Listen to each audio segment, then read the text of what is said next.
Back on another episode of Chef's Kiss. Got a special guest today, Joe Ceraulo, sports betting host. You've seen him on VSiN. You've seen him on CBS. I met him in Vegas. Awesome dude, Joe. Thank you for coming on. I appreciate it. My man, I appreciate you having me. I'm looking forward to it. I hope we have half as much fun as we did in Vegas a couple of years ago. You know, I know that you're the one asking the questions here today, but I'm going to kind of flip things up on you and ask the first question. Yeah. Will you be at Radio Row in San Francisco in a month? Because I just found out I will, and we need a little reunion if we're both going to be there. Yeah, I don't have any plans of going.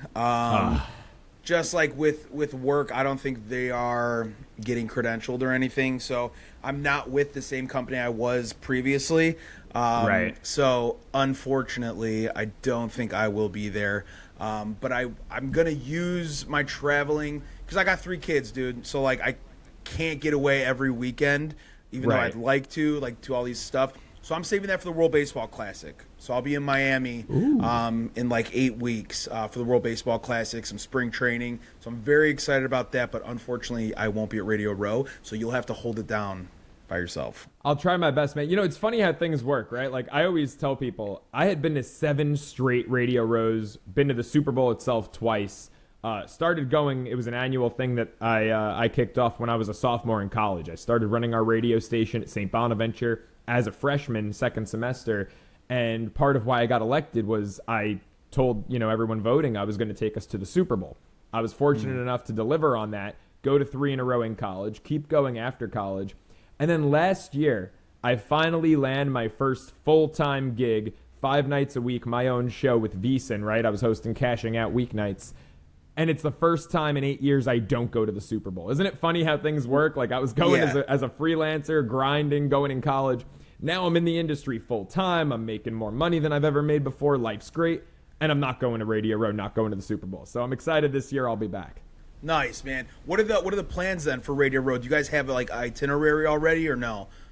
So I'm going to be doing a lot of social media content, which is obviously much different than what I initially would do with my old college radio show and my podcast. So it's going to be short form. I don't even have a table. I'm going to be there Wednesday, Thursday, Friday, cranking out interviews, vertical video content, doing guest spots myself, which is wildly fun to think. Like, I used to be begging people to come on my college radio show. Now I'm doing guest spots. It's a fun little flip there. But yeah, it's going to be fun. I'll be there Wednesday through Friday. A lot of content coming.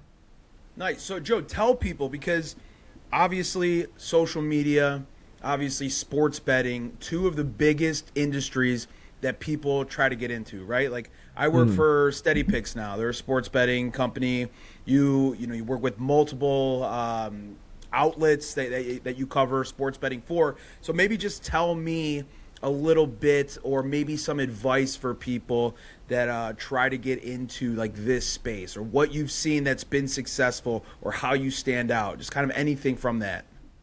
Yeah, I mean, for me, I was fortunate. When I got into sports betting, I had a traditional, journalist, broadcast journalism background, right? The reason I got into sports betting was because when my job offers were coming in after college, and they were really small markets, the traditional path of go to Topeka, Kansas, or Montana, or Greenville, South Carolina, and work your way up. I was facing the, very real problem in my case of I don't want to live in those places. I'm fortunate. I'm from the suburbs outside of Manhattan. I grew up having New York City, right? Concrete jungle. It's the world's biggest playground, 40 minutes away by train. So I couldn't fathom, after doing 4 years in small town USA at St. Bonaventure for college, I couldn't fathom living in small town USA after college. And some people do it, and it's the right choice for them, and power to you. I'm not trashing that. It just wasn't for me.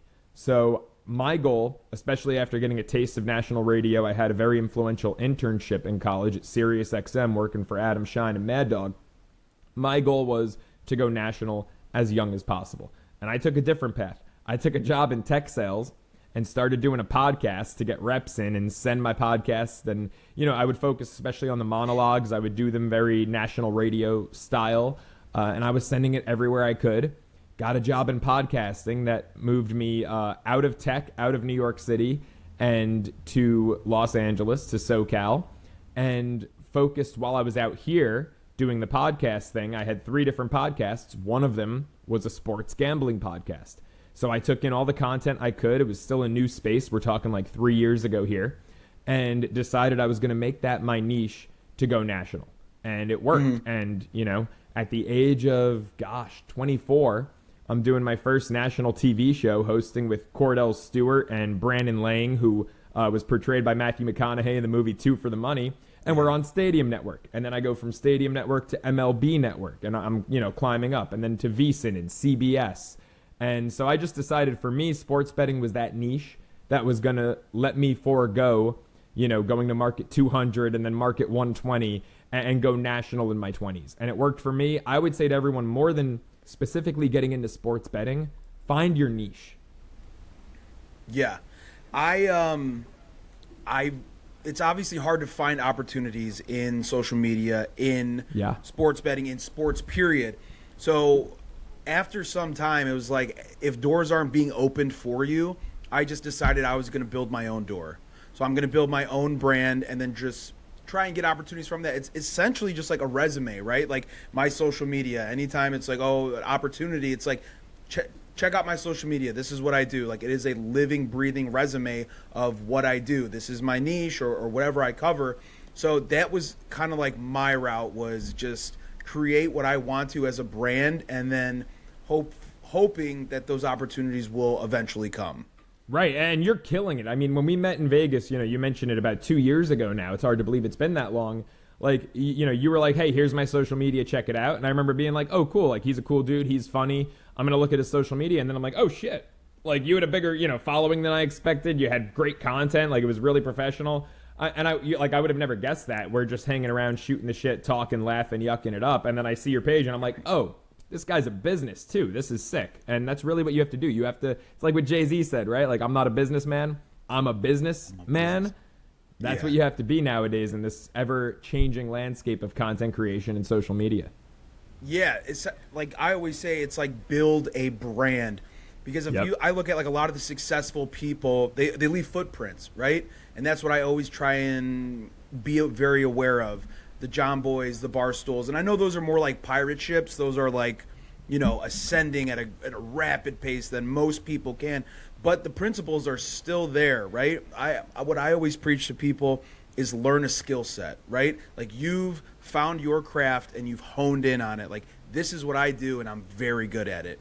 So I always like, everybody kind of feel like they just like look for the shortcut. They're just like, how can I be an influencer? How can I make money on social media? And it's like, that's not what you should be doing. It's like, you need to create or learn a skill set and then start building something. So that's social proof that you can show people, be like, hey, you know, all these companies, like, this is what I do. This is the social proof that I've had, that I've been successful doing this. So that's usually like my advice to people when they say that. And it's a much longer road, right? It's a lot easier just to be like, hey, I'm green, I'm fresh, like I'll do anything, hire me. It's a lot harder to build something and, you know, kind of take that route. But sometimes that's just like the option, or like that's the only option. So that's kind of how it's been for me. Yeah, I will say for me, I feel like my advantage that I've brought is, and I mentioned this earlier, having that background in traditional broadcasting, working for Mad Dog, working for Adam Shine, seeing super successful national hosts in their element. That was always my goal, right? My goal when I was in college, when I was studying, when I was interning, wasn't to be in the sports betting space. I was betting on sports. Back then I sucked at it, but I was doing it. I was exposed. I was learning. So I feel like my leg up is, you see a lot of the guys that have been betting their whole lives, that have been in and around the Vegas scene, a lot of them, because this was so taboo and you couldn't talk about it on TV, aren't that great on TV. There are a few exceptions, but a lot of them are not great broadcasters. A lot of the traditional great broadcasters are not great gamblers. Like, you listen to Colin Cowherd and J-Mac talk betting, and it's kind of elementary level, right?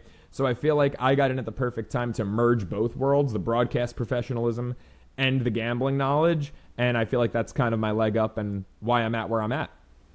Yeah, so like, what would your process be? We're going to get into some of these games, but you mentioned like, you know, elementary stuff for sports betting, and I know what you mean, because like I always think it's like a balancing act.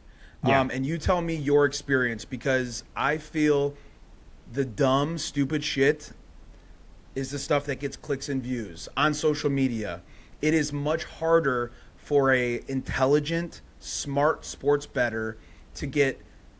I feel like that market or that niche is harder to get traction on social media because everything is so stupid. Just like, here's a parlay plus 1,200, like that kind of stuff.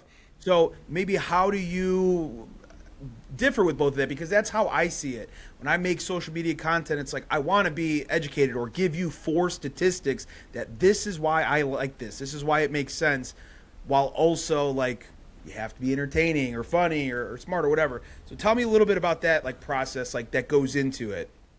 I'm going to give you a shitty answer right now. I'm still learning. I'm still figuring that out, right? Because you're 1,000% right. You see the videos and it's like, we're paying for all the drinks tonight, fellas. And it's like, those are getting clicks, right? And you're just throwing out a terrible parlay, like money line favorites, this, that, and the other. I mean, it really is just experimenting. You know, I try to have a good hook. So what I did, so Sunday night, I was on air with VSiN during the conclusion of Pittsburgh-Baltimore, the regular season finale, and after the game. So I had the luxury of being on air when the playoff bracket came out. The lines came out, the schedule came out. I was really fortunate to be on air live as that was going on. So what I did, hour 3 of the show, fresh hour, that also for cashing out on VSiN gets replayed. So it's like, yeah, it's live 9 to 10 p.m. Pacific time Sunday, but people on the East Coast are asleep. That's going to rerun at 6 a.m. Eastern. So you kind of, even though you're doing a live show, have to perform like you're also doing the morning show in a few hours. And so what I did, because I have an intern, fortunately, who's incredible. He's a college kid who grew up in my neighborhood right around the block from me, edits all of my stuff for social media. So I could just crank stuff out, and he's editing as I'm like live on air, screen recording what I'm saying. What I was doing in that hour 3 of the show is almost talking in social media. Like that was my goal. I have my notes here to my right. It was speak in reels. So like 60 seconds on each game, and then you can elaborate and get more into it after. But when I came in, the key to me, especially with social media, right? You have to have an entertaining hook. If you lead with knowledge isn't the most entertaining thing in the world, right? And I follow this poke scale that I learned at SiriusXM. It's passion, opinion, knowledge, entertainment. Lead with a good hook. Like the reel I posted this morning, I said, the Chicago Bears are cooking up something special right now. There's my hook. And then I dive into what I've seen the last month that I don't like from Green Bay, what I do like from Chicago. Spoiler alert, Bears money line Saturday night. So, you know, it's all about an entertaining hook, but then I try to bring in the knowledge after. Whereas a lot of these guys, you know, they go for entertainment, but there's no knowledge at all. Right. Now, are you using any of these like sports apps? Because I'll use Rhythm, I'll use Outlier, I'll use Props.cash. Those are like the 3 that I use to kind of just like pull information from when I'm looking at props or anything else like that. Like, what does your process look like when you're capping games? Mine's a little old school, man. I do. Correct me if I'm wrong. Is Outlier, is that like an AI app? Rhythm is the AI. Rhythm is like an AI model that you can manipulate like to your own models as well, like if you want to get into the nitty gritty. But right. Outlier kind of just gives you trends, matchups, like all that kind of stuff. And I love those apps, honestly, dude, because like that's where everything's just right in my pocket. So I could pull up like any prop that I like. How often has this gone over? When they're facing a top 10 defense, is it hitting? Things like that. Obviously still while infusing like game script and things that like aren't, you know, quantitative, I guess. But yeah, like I find some of them helpful, obviously. Doesn't sound like you don't lean too much into that. More of like kind of mix really it with like old feel. School. So it's a mix of feel. I mean, you know, like I'm back in the day, I'm 27 years old. Back in the day, I was a 3-sport athlete. So like I'm lucky when it came to baseball, football, and hoops. Like I've played all these sports. I know what goes into it to a certain level. I'm not going to sit here and say I can break it down, you know, like a pro can. Absolutely not. But I know what goes into stuff, right? So I do think that there's a feel element that the kid building an algorithm who went to Yale, who never touched a ball in his life, can appreciate, right? They're just 2 different worlds. I do appreciate their world, but my consumption of knowledge, of statistics, of trends, you name it, is old school. It's reading a lot and also watching a lot of film. Like I always laugh, right? It's the new year. It's January 9th as we're taping this. So you see like everyone's got their New Year's resolution and girls are like, oh, I want to read a book a month. Do you read? And I'm like, yeah, I read on occasion, but I read and I consume sports every day. And I know that sounds like the dumb jock answer, but I do so much reading to give myself a step up on the competition that it's hard to, go like I'm reading a great biography on JFK right now, but it's hard to find time to read, for enjoyment and just sit there and read a book every month because I'm reading so many articles and so much news every day. Right. Yeah, and that's like, if everybody could just look at an app and see trends, like everybody would win, right? Yeah. Like it's like, oh, yeah, this is what it says. 8 out of the last 9, bad defense. So yeah, that obviously the reading of the games, the film that you watch, all that kind of stuff. And I think that's where, like, especially baseball's very analytical now, right? Yeah.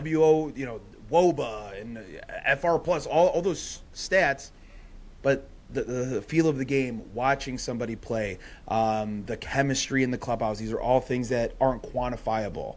Yeah, I look at very, very little of those stats, by the way. I'm just going to put that out there right now. Like WOBA and XFIP and all that stuff, I pay minimal attention to that. And baseball is the best sport for me when it comes to gambling. I was a pitcher. I focus on pitcher props. I know what goes into matchups. I know approach.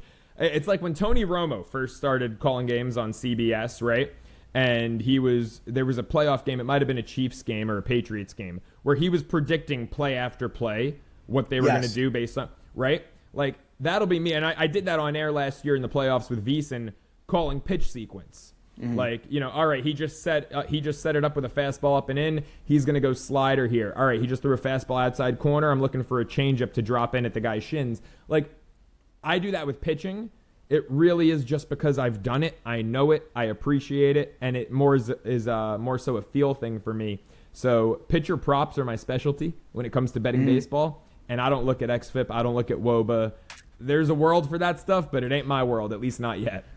Sure. I look at a lot of, like, last 5 games because that's going to tell me if a hitter is, like, hot or if he's cold. I don't need, if we're at game 82 of the season, I don't care what you've done the entire season. I want to see, are you on a homestand over your last 5 or 6 games? You're hot at home right now. Like, I'm going to take, over 1.5 total bases, whatever it is. So yeah, like those little things, because I played in college as well. So just like those little things that you might not think of, like, oh, he's only hitting 220 this season. It's like, yeah, the last 3 games against the Pirates, he's fucking raking, Yeah, and also, like, you'll appreciate this. You got your Phillies hat on, I got my Mets hat on, right? It gets pretty cold at Citizens Bank or at Citi Field in April, right? If it's July, I don't care what the 22-year-old Dominican kid who's never been in the cold weather before was doing in April in New York, right? Like, it's July now. It's just, to your point, April doesn't matter when you're evaluating stats or trends and you're into July. I don't care if the warm weather teams had a leg up in April and now they're coming back down to earth, and a team from the Northeast, the Red Sox, for example, they're heating up. Give it to me now. What's happened? I'll go last 2 weeks, typically, is what I look at. Sure. Yeah. But yeah, exactly. Like, those are kind of the trends or whatever that's kind of happening as of the last couple days. So very good insight, Joe. Appreciate it. I want to give you a couple of scenarios. I know you're talking about NFL stuff all the time, but I just wanted to do this team will win if. So you can kind of like, it's almost like a game script, because that's how I look at like a lot of these games. I did a video about the Eagles today. And we're looking at, Eagles 49ers. It's basically a strength versus a strength against a weakness versus a weakness, right? The Eagles' inconsistent offense versus the banged-up Niners defense. And then you have the Eagles' strong defense versus a very good Niners offense. So kind of going with game script there. If McCaffrey has over 68 yards, they're 8-0. So, you're going to be stacking the boxes. There's going to be more stuff like that you can break down. But which by the way, to what you were saying before, I'm so sorry to interrupt, but about like trends and stuff, and like, 8 of the last 9, if it was that easy, right? I'm sorry. If it was that easy, like, you're going to tell me McCaffrey runs for 70 yards, they're guaranteed to win. Like, there is such a world where he runs for 70 yards and they lose the game. I mean, it is so silly, some of these numbers and the way people think, trends like that are a sure thing. Nothing is a sure thing. But I love the concept. I'm excited to play along. Yeah, well, do you do this in social media? Because I will do this as well. Like, with those stats, almost like baiting, and it's not a rage bait, but like some little things where like you'll say something a certain way just because people are going to say stuff. You ever do that?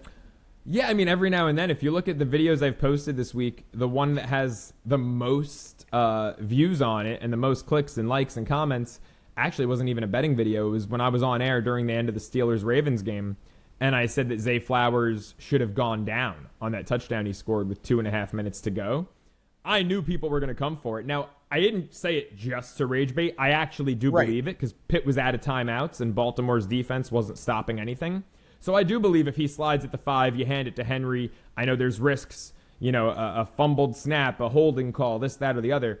But I do believe Baltimore would have won the game if he went down, and they did that. But yeah, I knew it was going to piss people off, and it sure worked. And that video's got, more views than anything else I've posted all week. Yeah, and that's what people don't realize that don't work in social media, and they're just like, this guy's an idiot. I'm like, I do this, dude. Like, that's why. Like, I know you people. I could just reel you in, like, so easily. But it's always, it's never like for rage bait or clickbait or whatever. It's always something that I do believe in. But, and this is like, I don't tell a lot of people this because I think this really is like a smartest thing in social media is to pick a side. Don't do the whole who's gonna win. Tell us in the comments. Nobody gives a shit about that. It's the Ravens would have won that game if he went out, like a hard stance one way or the other.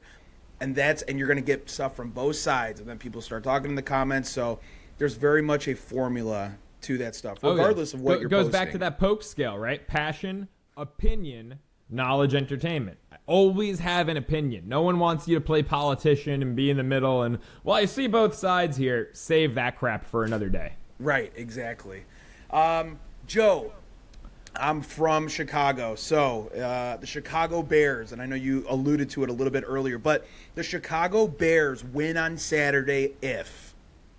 Ooh, the Chicago Bears win on Saturday if. I feel like I'm going to give two things for a lot of these. If they hit Jordan Love often, and if they don't wait for another fourth quarter comeback, if they assert the offense early. Okay. Getting out front early, right? Because they've relied a lot on fourth quarter comebacks from Caleb Williams kind of playing hero ball at the end of the game. Sometimes it's worked out and sometimes it hasn't.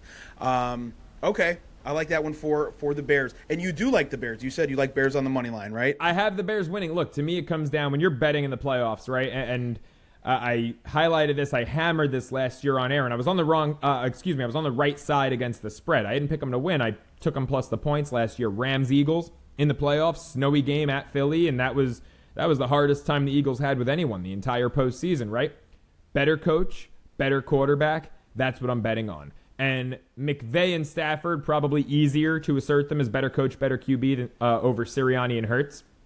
This one, people might say I'm crazy because Ben Johnson's a first-year head coach, but I do think the Bears have the better coach and the better quarterback, and so I'm going to take them to win the game at home. Okay, beautiful. Real quick, just because the Rams and the Patriots are both in the playoffs here, who's your MVP? Matthew Stafford. And it's no disrespect to Drake May. He was phenomenal this year. I said going into Week 18, when the odds flipped because Stafford absolutely shit the bed Monday night in Atlanta, he all of a sudden went from like minus 250 to plus 180. And I was like, whoa, that is such a bettable plus 180 going into the final week of the season. You've got to hit that. And now he's the favorite again, minus 135. Again, Drake May was phenomenal. Matthew Stafford had like 2 bad weeks. Right? I mean, he had the Atlanta game Monday night. I know the timing of it was absolutely horrific for him, but he had a phenomenal season. Even that loss to Seattle, that Thursday night thriller, that's not deterring me from him being the MVP. They put up 38 points. I mean, it was a 39-38 game. Sure, he missed a throw in overtime that would have been absolutely massive, and it was uncharacteristic of him to miss that. But whatever it happens, I don't think at the end of the day the voters are looking at that one throw. Look at the strength of schedule, the gauntlet of a division that the NFC West is in. And again, I'm not taking anything away from Drake May. He's fantastic. Mike Vrabel, the Patriots, what they did this year was incredible. What did they have? 1 win against the team above 500 or against the playoff team? I mean, Matthew Stafford, the way he performed against that schedule, joining Peyton Manning and Tom Brady in terms of touchdown passes and yards of a guy over 40, right? Or over 37, whatever the cutoff was. It was a phenomenal year. Matthew Stafford's the MVP. Yeah, I know we were both on the Rams in that Seattle game, and I made a video on it. And I was like, Vegas wants you to take this, and I watched that game. I was like, oh fuck, dude, fuck. And then of course, I mean, the likes, the comments, everybody, it starts coming in because you take a strong side. You're like, what an idiot! This guy doesn't know ball, and I'm Right. like, ugh. That's my favorite. This guy doesn't know ball. Right. The team I bet on was up 15 in the fourth quarter, and I don't know ball. Yeah, Right, exactly. exactly. I mean, look, it's a classic case of right handicap, wrong result. And it happens in this industry. And it also happens where you have the wrong handicap, but you get the right result. You know, people only Right. want to focus on the wrong result and that aspect of it. But, it goes both ways. You can be spot on with your analysis and the game just, lands on a point in the other direction. Or you can be awful with your analysis and you get bailed out. And, at the end of the day, a win's a win. But I care more at this point in my life. I really care more about the analysis than the result. Like when I started posting these daily videos on social media, I ripped off a 5-game win streak right out of the gate. And what I was more excited about than the 5 wins was the fact that so much of what I was saying in my videos were actually coming to fruition. Like the Georgia-Bama SEC title game, it was like I scripted it in my video. Right. Gonzaga-Kentucky hoops on a Friday night, where I spoke about Kentucky's inability to shoot the three and Gonzaga's big guys. Their big guys were the 2 leading scorers on the court. Kentucky stunk from 3. It was like I scripted it. The analysis gets me more excited than the result at this point. And that's, I feel like, when you're getting good at it. Yeah, and that's always the thing that I think of is like, I just made a 60-second video and I gave you 4 good reasons why I'm on this side. Can you give me 4 good reasons why that was a bad play? Because you can't. You won't. You just want to talk shit in the comments. But it's like, I just gave you value. I gave you information of why this makes sense. If you can't provide the opposite side, then shut up. Right? Absolutely, man. But you know what? Like, I laugh at it. Like, I seldom reply to those guys. I replied to one the other day on the Zay Flowers video who called me an idiot. And I was like, hey, man, let me know when your show is. I'll tune in. Like, That's good. Especially when they have no profile picture and 4 followers and 3 of them have the same last name as them. It's like, okay, loser, whatever. Yeah, and that's how you always tell that people don't bet because they're like, oh, you lost. Be like, bro, yeah, you lose a lot in sports betting. The best sports bettors lose like 40-something% of the time.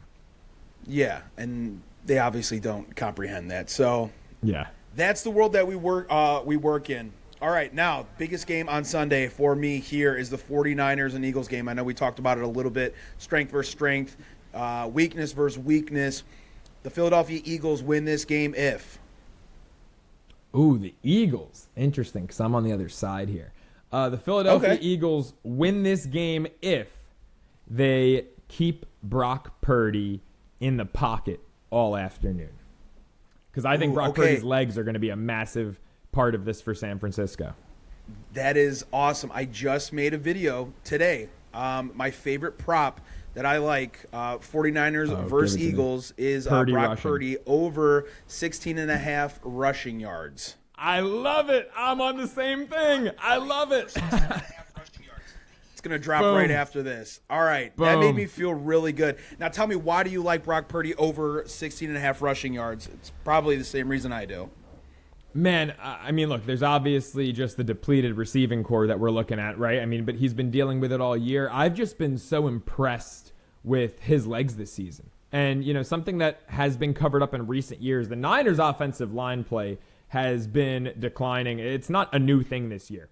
It's been declining steadily for about 3 years. And I feel like Trent Williams and having a strong left side has covered a lot of it up. Right side of the O-line, even when they went to OT with the Chiefs 2 Super Bowls ago, right side of the O-line was not good. That was part of why I picked Kansas City in that game.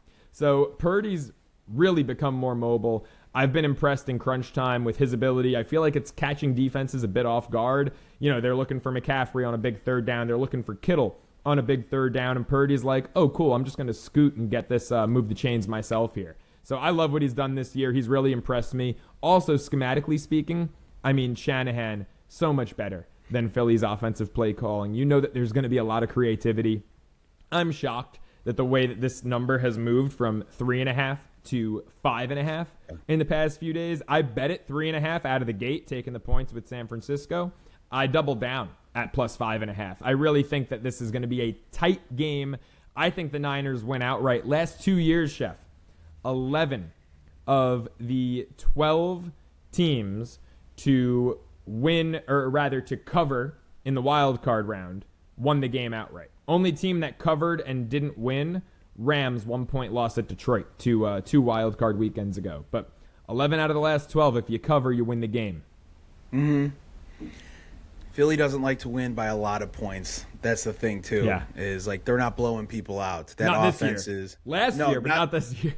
Sure, yeah. This year is everything is a nail biter. Got to rely on a block kick to beat the Rams earlier this year. Yeah.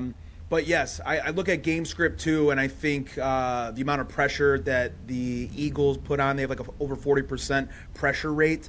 Pocket kind of collapsing. I can see him taking off 16.5 yards.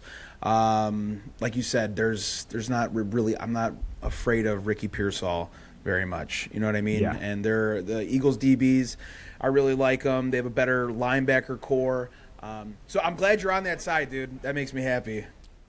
Yeah, let's win this together. And look, like you said, I don't want to take anything away. The Eagles' defense is phenomenal.